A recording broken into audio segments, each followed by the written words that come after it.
कि हम आजकल बिग बुक की स्टडी कर रहे हैं और उसमें हम chapter number 3 more about alcoholism, शराबीपन के बारे में और जानकार। कल हमने लास्ट में पढ़ा था कि बिल डब्ल्यू कहता है कि हमारा मानना है कि ड्रिंकिंग कैरियर्स की शुरुआत में हम शायद पीना बंद कर सकते थे, शुरुआत में या शुरुआत के थोड़ी बाद तक हम पीना बंद कर सकते थे। लेकिन मुसीबत क्या है, समस्या क्या है कि उस टाइम पे डिजायर ही नहीं थी। उस टाइम तो मजा आ रहा था, उस टाइम तो लग रहा था कि अभी तो जिंदगी शुरू हुई है, तो अभी तो पीनी है, पीनी है तो पीनी है। तो समय रहते वो डिजायर नहीं आती, समय निकलने के बाद समझ में आती है, कहने का मतलब ये। और फिर लास्ट में उसने एक सेंटेंस में लिखा कि हम कुछ ऐसे लोगों के बारे में हमने किस्से सुने हैं जिनमें शराबीपन के पक्के लक्षण थे, लेकिन फिर भी वो काफी लंबे समय तक पीना बंद रख सके। क्यों? Because of an overpowering desire to do so, overpowering desire. मेरे को तो overpowering desire of drinking थी। ओवर पावरिंग का क्या मतलब? दबोच लेना, ओवर पावर कर लेना, किसी को दबोच लेना। तो वो डिजायर यहाँ पॉजिटिव वे में कहा कि उस डिजायर ने उसे ऐसे दबोच लिया कि वो काफी लंबे समय तक पीना बंद रख सके।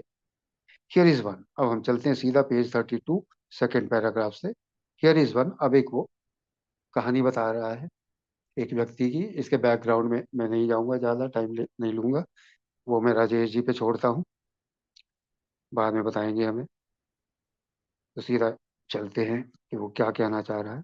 A man of 30 was doing a great deal of स्प्री drinking. स्प्री हम सब जानते हैं, हम कई बार ये वर्ड आ चुका है इस किताब में। तो ग्रेट डील ऑफ स्प्री ड्रिंकिंग, काफी ज्यादा पी रहा था, लगातार पी रहा था। 30 साल का व्यक्ति था। He was very nervous in the morning after these bouts and quieted himself with more liquor. Spree, bout boxing में होते हैं ना। लेकिन यहाँ भी वो एक ही चीज कह रहा है, दौर, पीने का दौर। ना बाउट का मतलब है पीने का दौर। He was very nervous in the morning. सुबह घबराहट होती थी, रात को ज्यादा पी तक सुबह घबराहट होती थी। और ये खासकर ये जब ये दौर निकलता था, विड्रॉल होते होंगे, तो घबराहट होती थी। और उसको ठीक करने के लिए, शांत करने के लिए और शराब। He was ambitious to succeed in business और saw that he would go nowhere if he drank at all. अब ये चीज समझ में आ गई। 30 साल का था, पी बहुत रहा था, लेकिन फिर एक एम्बिशन थी, एक महत्वाकांक्षा थी कि बिजनेस में सफल होना है मुझे, कुछ भी हो जाए। अब ये भी एक ओवर पावरिंग डिजायर थी कि बिजनेस में सफल होना है किसी भी कीमत पे। But saw that he would go nowhere if he drank at all. लेकिन ये भी चीज उसको दिख गई कि अगर थोड़ी बहुत भी पीता तो वो कहीं नहीं पहुंचने वाला था, वो बर्बाद ही होने वाला था। ये चीज उसको दिख रही थी, बिल्कुल स्पष्ट नजर आ रही थी उसे कि थोड़ी बहुत भी पीऊंगा तो बर्बाद ही होऊंगा, लेकिन मुझे बिजनेस में सक्सीड होना है हर हालत में। Once he started here no control whatever. उसे दिख रहा था ना कि जरा से भी नहीं पी सकता, क्योंकि एक बार पीनी शुरू करता हूं तो कंट्रोल नहीं रहता। तो वो सैनिटी तो उस टाइम थी उसकी, अभी सैनिटी उसकी गई नहीं थी पूरी, इंसेन नहीं हुआ था, वो सद्बुद्धि थी अभी। तो क्या किया उसने? He made up his mind that until he had been successful in business and had retired, he would not touch another drop. अब वो overpowering desire to drink की बजाय यहाँ पे आ गई overpowering desire to succeed. और उस ओवर पावरिंग, उस डिजायर ने जो है वो ड्रिंक की डिजायर को नीचे दबा दिया। सक्सेसफुल होने की डिजायर ऊपर आ गई और उसने अपना निर्णय कर लिया, he made up his mind, कि जब तक वो बिजनेस में सक्सेसफुल नहीं होता और रिटायर नहीं हो जाता, यानी सक्सेसफुल होके बिजनेस अच्छे से चला के सारा अपना कैरियर जितना भी उसे चलाना है चला के, उसके बाद रिटायर होने तक मैं एक बूंद भी नहीं छूऊंगा शराब की। An exceptional man he remain bone dry for 25 years. Exceptional है ये मैन, अब ये चीज देख लो, एक्सेप्शनल है। मेरे ऐसा शराबी तो नहीं कर सकता। वो अपवाद था। आम आम तौर पे ऐसा नहीं होता। वो एक्सेप्शन था, एक्सेप्शनल था। तो 25 साल तक उसने एक बूंद शराब नहीं छू। बोन ड्राई, हड्डियां तक सूखी रही उसकी। Bone dry for 25 years and retired at the age of 55 years after a successful and happy business career। 55 साल की उम्र में रिटायर हुआ, हैप्पी एंड सक्सेसफुल। जो उसकी डिजायर थी, बिजनेस में सक्सेस होना, एम्बिशन थी, वो पूरी की उसने। बिजनेस में सक्सेसफुल हुआ, हैप्पी, खुश, और 55 साल की उम्र में रिटायर हो गया। उसने छोड़ दिया बिजनेस, काम धंधा बंद। अब मैं रिटायरमेंट की जिंदगी जीऊँ। और वो उसने पहले सोच रखा था, टाइम लाइन उसने निर्धारित कर दी थी कि मैं रिटायर होने के बाद शराब पीऊंगा। Then he fell victim to a belief which practically every alcoholic has, that his long period of sobriety and self-discipline had qualified him to drink as other men। बड़ी इंपॉर्टेंट मार्क करने वाली बात।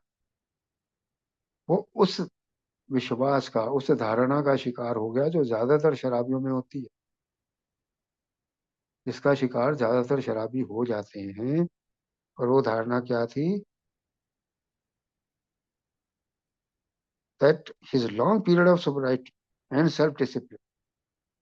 भाई इतने लंबे समय तक, 25 साल तक शराब नहीं पी, सेल्फ डिसिप्लिन में रहा, अपने आप को अनुशासित करके रखा, सिर्फ बिजनेस पे ध्यान लगाया, सक्सेसफुल होने पे ध्यान लगाया, तो शराब तो पी नहीं 25 साल, छुई भी नहीं।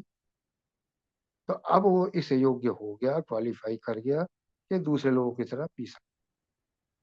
और ये कह रहे कि प्रैक्टिकली एवरी अल्कोहल, लगभग हर शराबी इस धारणा का, इस बिलीफ का शिकार होता है कि लंबे समय तक मैं शराब नहीं पीऊंगा तो मैं दूसरे लोगों की तरह पी सकता हूँ। Out came his carpet slippers and bottle. अब ये कारपेट स्लीपर्स एक सिर्फ सिंबल है। कारपेट स्लीपर क्या होते हैं? चप्पलें होती है जो ऊन से बनती है, कंफर्टेबल होती है, या मोटे कपड़े से, नरम कपड़े से बनती है। अब होटल, बड़े बड़े होटलों में जाते हैं, वहां प्रोवाइड करते हैं, या घरों में भी देखते हैं लोग पहनते हैं। हम चप्पलों की दुकान पे जाएं तो दिखेंगी। लेकिन यहाँ पे ये सिर्फ सिंबल है, एक संकेत, एक निशान है। कारपेट स्लीपर का एक निशान है। मतलब ये कि अब वो कंफर्टेबल लाइफ, आरामदायक लाइफ के सामान जुटा लिए थे उसने सारे, और अब वो उस हिसाब से जीने लगा था। कारपेट स्लीपर्स सिर्फ एक सिंबल है। बाकी सब आराम के सामान जुटाए हुए थे, वो निकाले उसने आराम से, बैठा और बोतल निकाल ली। इन 2 months he was in hospital, puzzled and humiliated. 25 साल नहीं पी थी, 25 साल के बाद बोतल निकाली। अब आराम से पीऊंगा, अब सब कुछ है मेरे पास। लेकिन 2 महीने के अंदर अंदर हॉस्पिटल पहुंच गया, पजल्ड एंड ह्यूमिलिएटेड। पजल्ड, उसके लिए एक पहेली थी कि ऐसा क्यों हुआ। दिमाग में सवाल घूम रहे थे, पजल हो रहा था वो, हैरान परेशान कि ऐसा क्यों हुआ। एंड ह्यूमिलिएटेड, अपने आप में ही बेइज्जत महसूस कर रहा था कि ये क्या हुआ, इतना नाम, शोहरत, दौलत सब कमाई, और 2 महीने में मैं कहाँ पहुंच गया। He tried to regulate his drinking for a while, making several trips to the hospital meantime। अब वो चीज नहीं हो रही ना, अब कंट्रोल लाने की कोशिश कर रहे हैं, रेगुलेट, नियमित करने की, एक नियम से पीने की कोशिश की कुछ समय तक। एक नियम से पीऊंगा। पीछे हमने जैसे कल देखा था, 18 तरीके बताए थे, और उसने कहा था लिस्ट जितनी मर्जी बढ़ा लो कंट्रोल करने की। तो नियमित करने की, उसने नियम से पीने की बहुत कोशिश की कुछ समय तक। और इस दौरान वो अस्पताल के भी कई चक्कर लगे, यानी बार बार पीता था, बार बार हॉस्पिटल, बार बार पीता, बार बार हॉस्पिटल। कंट्रोल करने की कोशिश करता, नहीं होती, ज्यादा हो जाती, फिर हॉस्पिटल। ये कहानी चलती रही कुछ समय तक। Then gathering all his forces, he attempted to stop altogether and found he could not। पूरी ताकत झोंक दी, गैदरिंग ऑल हिज फोर्सेस, पूरी ताकत इकट्ठी कर ली, जितनी ताकत थी सब इकट्ठी कर ली। शराब ना पीने की, शराब बंद करने की, स्टॉप ऑल टुगेदर, बिल्कुल बंद करने की। और पता लगा अब बंद नहीं हो रही। ही कुड नॉट, कर ही नहीं सका। पूरी ताकत लगा ली लेकिन बंद नहीं हुई। Every means of solving his problem which money could bye was at his disposal. कितनी मजेदार बात है ना। हर साधन उसके पास था अपनी समस्या को हल करने का, जो पैसे से खरीदा जा सकता था। पैसा इतना था कि वो हर साधन उसके पास था अपनी प्रॉब्लम सॉल्व करने का। जो पैसा खरीद सकता था सब कुछ किया। जो पैसा था अच्छे अच्छे अस्पतालों में भी गया होगा, सब कुछ किया होगा। सब कुछ था उसके पास। एवरी अटेम्प्ट फेल, लेकिन सारे प्रयास विफल हो गए। सारे प्रयास विफल हो गए। कोई प्रयास काम नहीं आया। पैसा किसी काम नहीं आया।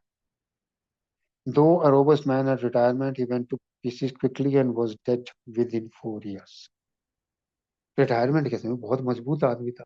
हम कल्पना कर सकते हैं। 25 साल तक मेहनत की, नाम कमाया, शोहरत कमाई, सब कुछ किया, पैसा कमाया। कितना मजबूत आदमी रहा होगा कि 25 साल तक उस प्रण पे कायम रहा कि मैं नहीं पीऊंगा रिटायरमेंट तक। तो वो कितना मजबूत इंसान रहा हो रिटायरमेंट के समय में। लेकिन थोड़े समय में ही वो बिखर गया पूरी तरह से, वेंट टू पीसेस। अब फिजिकली तो टुकड़े टुकड़े नहीं हुए लेकिन बिखर गया यहाँ पे मतलब है। और 4 साल के अंदर अंदर उसकी मृत्यु हो गई। 55 साल की उम्र में रिटायर हुआ, शराब निकाली, और 59 साल की उम्र में राम नाम सत्य हो गया। तो 25 साल की सोबराइटी भी कोई काम नहीं आई। पैसा किसी काम नहीं आया। एक बार शराब पीनी शुरू की तो फिर रुकना नामुमकिन हो गया।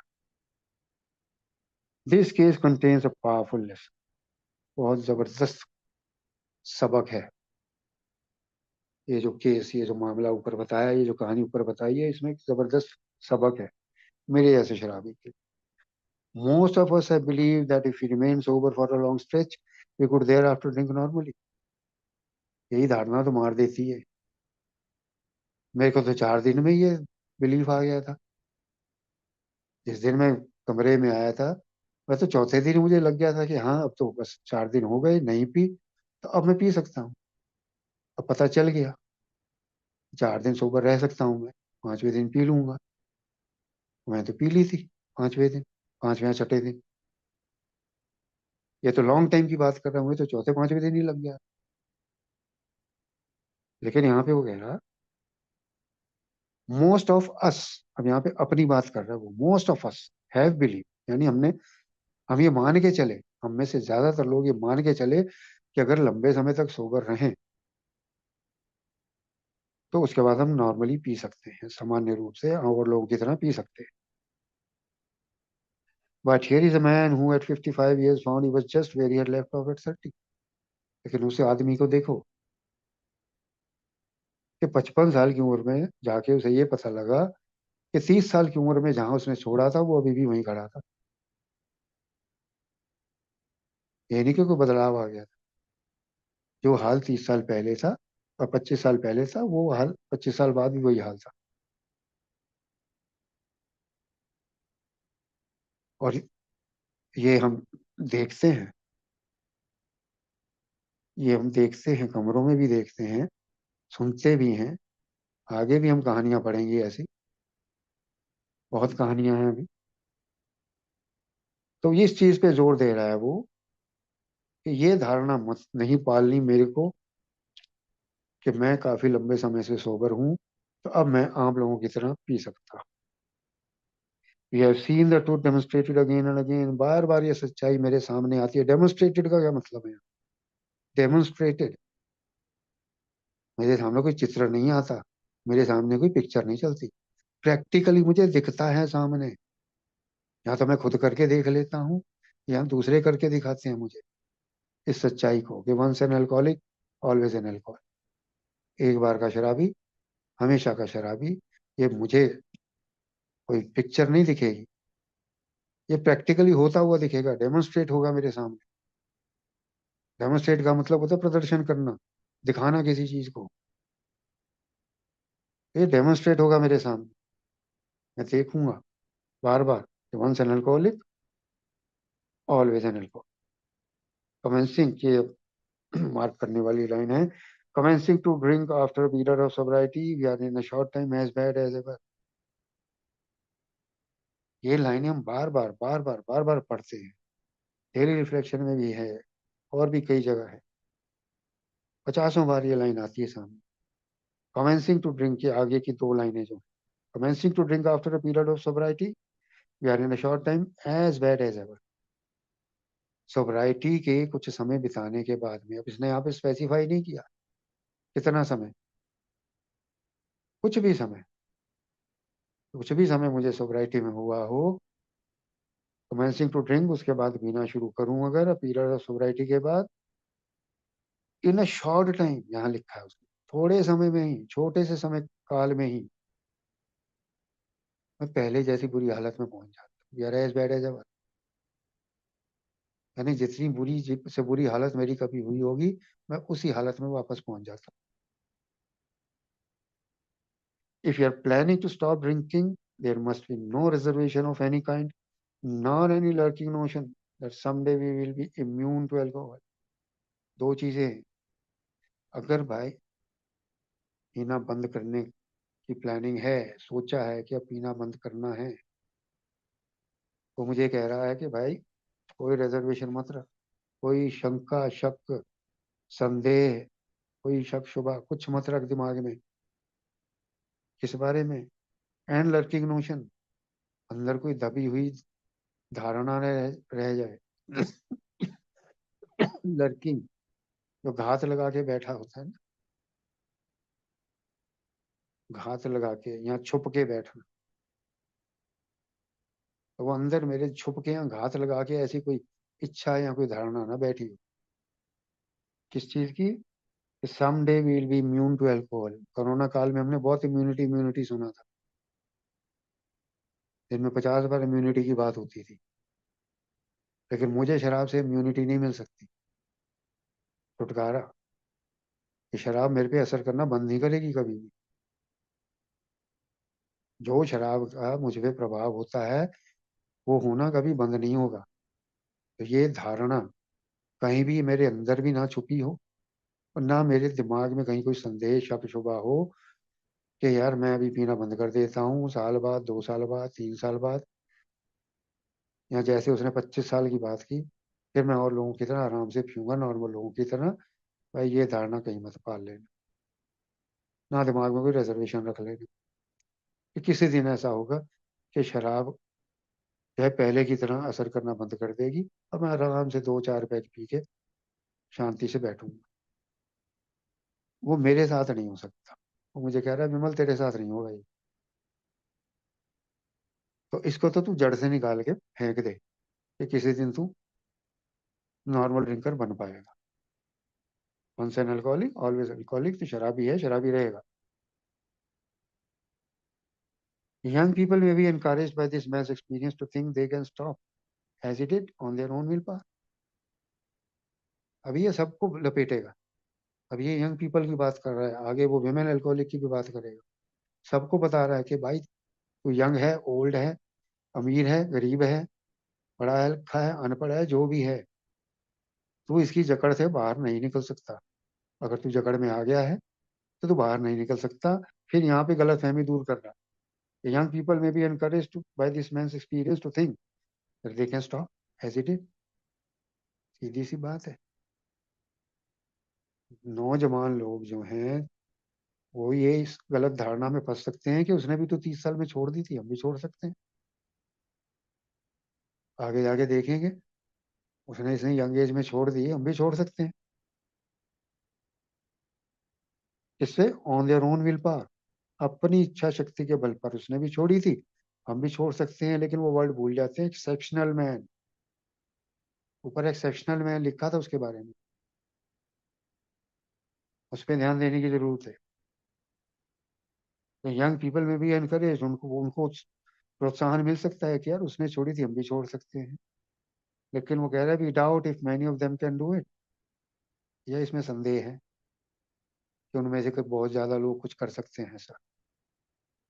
कारण, because none will really want to stop, and hardly one of them, because of the peculiar mental twist already acquired, will find he can not होना चाहिए, यहाँ पे शायद प्रिंटिंग मिस्टेक है, he cannot win out। तो सबसे पहला तो शक ये है कि भाई वो 30-32 साल की उम्र में कौन छोड़ना चाहेगा।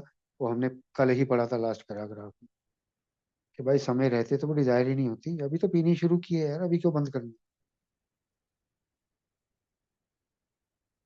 तो उस टाइम तो पीना बंद करने की इच्छा नहीं होगी। Hardly anyone will want to stop, and hardly one of them, कोई एक आध होगा। फिर वही एक्सेप्शन वाली बात आ गई, क्योंकि peculiar mental twist already acquired. Peculiar, विचित्र, खास, जो मेरे जैसे शराबी में ही हो सकती है मेंटल ट्विस्ट। दिमाग मुड़ चुका है, दिमाग घूम चुका है।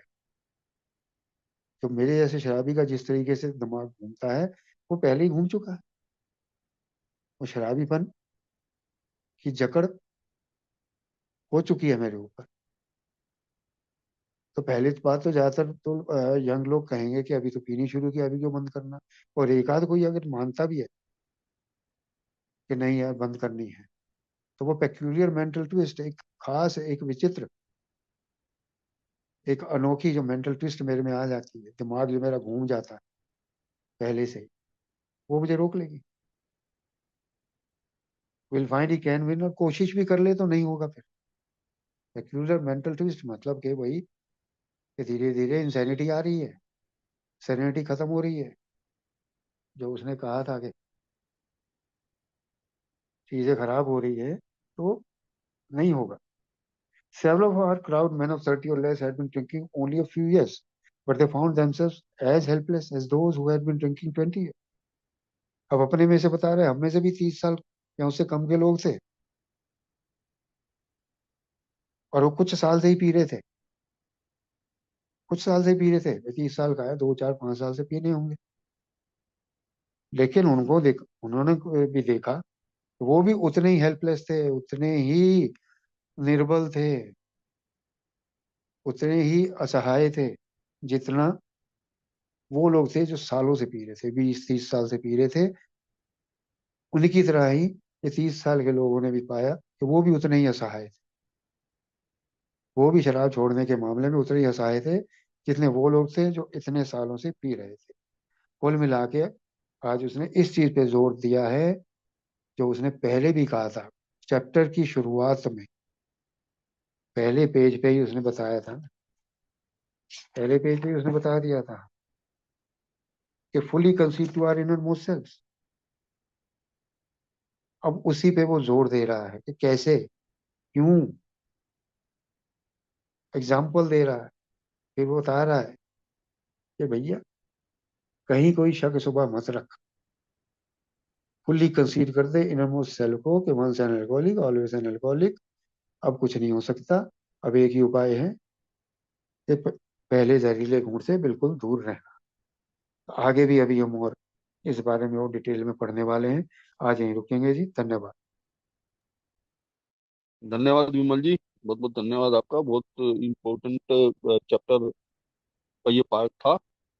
और ये बार बार हम मीटिंगों में पढ़ते ही हैं, once an alcoholic always an alcoholic, है ना। ये लर्किंग नोशन है ना कि किसी दिन पीटेगा। ये वही चीजें हैं जो हम रोजमर्रा की अपनी मीटिंगों में पढ़ते हैं। कोई फर्क नहीं पड़ता उसने 25 साल नहीं पी, कोई फर्क नहीं पड़ता। नहीं तो कोई आदमी सोचता है कि मैं मेरे बेटे की शादी में तो पी लूंगा, रिटायरमेंट की पार्टी में पी लूंगा, कोई रिश्तेदारी में कुछ होगा तो पी लूंगा। तो लर्किंग नोशन के लिए मना किया है, कोई भी रिजर्वेशन के लिए मना किया है। 25 साल छोड़ने के बाद भी, 25 साल तो बहुत ज्यादा होते हैं, एक बच्चा जवान हो जाता है। उसके बाद भी पी और 4 साल में तो उसकी डेथ ही हो गई। तो इससे काफी सीख मिलती है। अब मैं ज्यादा टाइम वेस्ट ना करते हुए राजेश जी को बुलाऊंगा कि इसकी हिस्ट्री के बारे में राजेश जी को बताओ। आइए राजेश। जी, धन्यवाद। मेरा नाम राजेश है, मैं एक शराबी हूँ। परमात्मा की कृपा आज नहीं की है। Thank you so much Vinay ji, service के लिए। और जबरदस्त विमल जी, बहुत ही बढ़िया।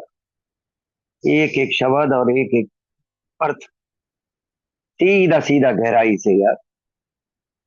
देखो बिल का स्टाइल देखो, कि पहले ही उसने स्टोरी जो है, हालांकि ये कहानी भी जो है वो ऐसा नहीं है कि बाहर से कोई कहानियां डाली है, या तो हम लोगों की कहानियां हैं। हम लोगों की कहानियां नहीं है, तो जैसी हमारी जैसी दूसरी संस्थाएं थी, उनमें जो एक्सपीरियंस थे उनको लिया गया है। ऐसा नहीं कोई कि मतलब कहीं से भी उठा ली है। तो ये जो स्टोरी उठाई है, ये है कॉमन सेंस ऑफ ड्रिंकिंग। पहले एक किताब की बात हुई, डॉक्टर विलियम जेम्स की, वैरायटी ऑफ रिलीजियस एक्सपीरियंस। अब दूसरी किताब जिसका प्रभाव था हम लोगों की इस किताब पे, उसका नाम था कॉमन सेंस ऑफ ड्रिंकिंग। और इस किताब को लिखने वाले थे रिचर्ड रॉजर पीबॉडी। हालांकि बाद में डॉक्टर लगा दिया, उपाधि नहीं थी इनके पास, लेकिन वैसा वो डॉक्टर लगता ही रहा नाम के साथ। जिसने भी इसको संबोधित करा उसने डॉक्टर ही लिखा। डॉक्टर आर पी बॉडी लिखा, किसी ने Richard R R Peabody लिखा, इस प्रकार से। तो 23 जनवरी 1892 को इसका जन्म होता है भाई साहब। अब कई चीजें इस डॉक्टर के या ये रिचर्ड पी बॉडी के बारे में और बिल की समानांतर है, क्योंकि इसका भी सेम ऐसा ही था। और रिचर्ड पीबॉडी को American psychotherapist who specialize in alcoholism, और हमारे ए बनने से पहले काम कर रहा था ये। और इसने अपनी जो थेरेपी के द्वारा, जो एल्कोहलिज्म पे थेरेपी कर रहा था, इसके द्वारा भाई साहब रिजल्ट भी दिए, शराबियों को रिजल्ट भी दिए, कुछ लोग सोबर भी हुए। और बिल उनमें से एक थे जिन्होंने 1930 में ये किताब निकली कॉमन सेंस ऑफ ड्रिंकिंग, और इसको पढ़ा। और इसके बारे में बहुत सी चीजें, मतलब बहुत सी चीजें क्या, बहुत से फ्रेसेज हमारी किताब में इस्तेमाल है। बहुत से फ्रेसेज, मतलब आप लाइन टू लाइन देखे तो बहुत से फ्रेसेज। और एक देखो भगवान किस तरीके से डिवाइन पावर काम करती है। 1917 के ट्रेनिंग कैंप में, जो प्लेट्सबर्ग में न्यूयॉर्क में हुआ था, जहां सेकंड लेफ्टिनेंट बिल बना था, ये भी सेकंड लेफ्टिनेंट बना था। कैंप में सेम सेम कैंप में इसकी भी ट्रेनिंग हुई थी। ये भी फौज फौज में गया था। और यहां ही इसका शराबी बनाया। सिर्फ दो फर्क है बिल के और इसके बारे में। बिल ने पहली बार जाते टाइम पी थी, ये पहले से पीता था। सिर्फ आर पी बॉडी में ये फर्क था कि ये पहले से पीता हुआ आ रहा था, लेकिन बिल ने फर्स्ट टाइम जो है वो फर्स्ट ड्रिंक यहां पर लिया था। ये co-founder bill W trend at the same camp. अब कौन कौन सी ऐसी चीजें हैं जो इस किताब में, इस कहानी में, तो ये उस किताब में 121 नंबर पन्ने पे, कॉमन सेंस ऑफ ड्रिंकिंग में वाली किताब में 121 नंबर पेज पे ये स्टोरी दी हुई थी। वहां से बिल ने पूरी की पूरी ये कहानी उठाई, लेकिन दो स्टोरी को मिला के एक स्टोरी बनाई। मतलब ऐसा भी नहीं कह सकते कि जी ये सीधी कहानी बिल ने पूरी की पूरी वैसे छाप दी ना, बिल्कुल नहीं। आधा दूसरी स्टोरी का भाग, आधा ज्यादातर भाग इस स्टोरी का, मैन ऑफ 30 वाला। तो यार कितनी जबरदस्त कहानी है। इससे बेहतर हम लोगों को मैसेज कैसे मिल सकता है भाई। और भी दूसरी चीजें हैं इसमें। ये वंस अल्कोहलिक ऑलवेज अल्कोहलिक, ये फ्रेसेस वहां से है। प्रोग्रेसिव इलनेस, ये उस किताब से है। Commencing to drink after a period of sobriety, we are in a short time as bad as ever, page number 30, ये भी वहां से है। We alcoholic are a man and women who have lost the ability to control our drinking, page number 30, ये भी वहां से है। प्रोग्रेसिव इलनेस, ये भी वहां से है। तो काफी चीजें जो है वो इस किताब से। अच्छा, हाफ मेजर एवल नथिंग, सेंटेंस मेरे को बोलने नहीं आ रहा वो, आधे अधूरे प्रयासों से कुछ नहीं होता, जो 2 बार इस्तेमाल करना है बुक में बीडब्ल्यू ने, ये भी वहां से है। तो बहुत से फ्रेसेस और बहुत सी चीजें जो है वो कॉमन सेंस ऑफ ड्रिंकिंग से उठाई। अब देखो कितना जबरदस्त बात है भाई साहब, कि बंदा 30 साल का आदमी माइंड में टारगेट सेट करा, $1 मिलियन कमाऊंगा तो भी। और बड़ी कमाल हो गया यार।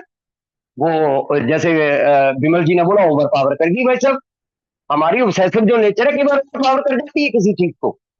लेकिन 55 साल का हुआ तो वो लर्किंग नोशन और जर्वेशन जो है वो सही कर ली भाई साहब, पीना शुरू कर दी उसने शराब। 25 साल की रिकवरी और 60 दिन में हॉस्पिटल।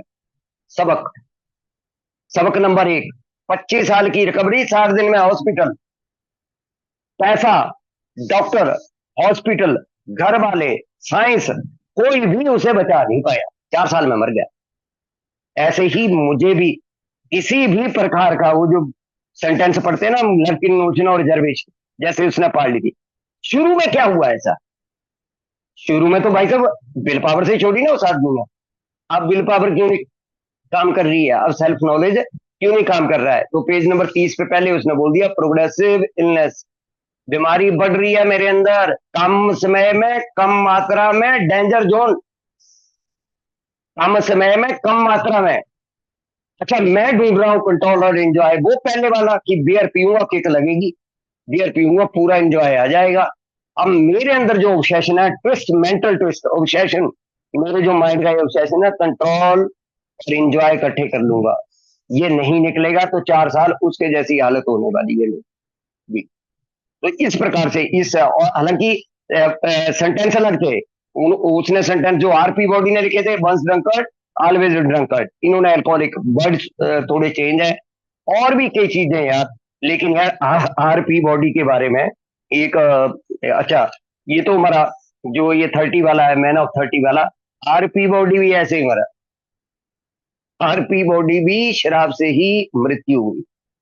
हालांकि थोड़ा सा आरपी बॉडी के बारे में कि पी बॉडी जैसे बताया कि फर्स्ट वर्ल्ड वॉर में जैसे कैप्टन था, जब वापस लौटा तो पूरा शराबी पर में लिप्त था। हालांकि भाई साहब बहुत अच्छे परिवार से था, और 18 सेंचुरी के इनका परिवार जो था वो अमेरिका का सबसे अमीर परिवार था। अब इसको प्रभाव कहां से पड़ा था?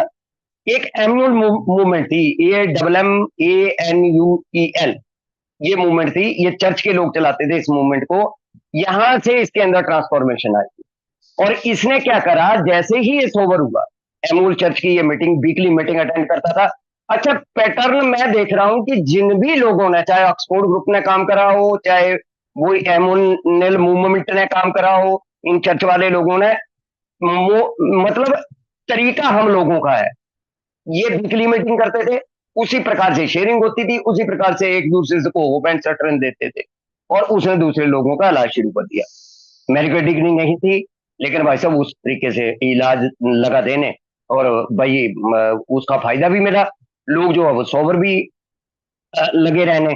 लेकिन यार 1936 में इस व्यक्ति की मृत्यु भी, क्योंकि देखो बेचारे ने काम तो कर गया, हम लोगों के लिए तो बना ही गया यार किताब, और बहुत सी ऐसी चीजें हैं जो बिल को इस किताब से पता लगी थी। और हमारी जो आज काम एल्कोहलिक एनमिसिस के आई, तो बहुत सी डिवाइन पावर जो है वो पीछे एल्कोहलिक एनमिसिस के पर्दे के पीछे जिन लोगों ने काम करा है, उनमें से एक आरपी बॉडी भी थे। और 1936 में ये एक शराबीपन की मौत को प्राप्त हुई, 44 साल की उम्र में, 44 ईयर यंग बंदा पीपी के मृत्यु को प्राप्त हुए। इसके लेखक भी, किताब का नाम था कॉमन सेंस ड्रिंकिंग, और मैन ऑफ 30 की स्टोरी भी खत्म, मतलब दुखद अंत, जो हैप्पी एंडिंग दोनों की नहीं हुई, और इसकी भी हैप्पी एंडिंग नहीं हुई। धन्यवाद, थैंक यू।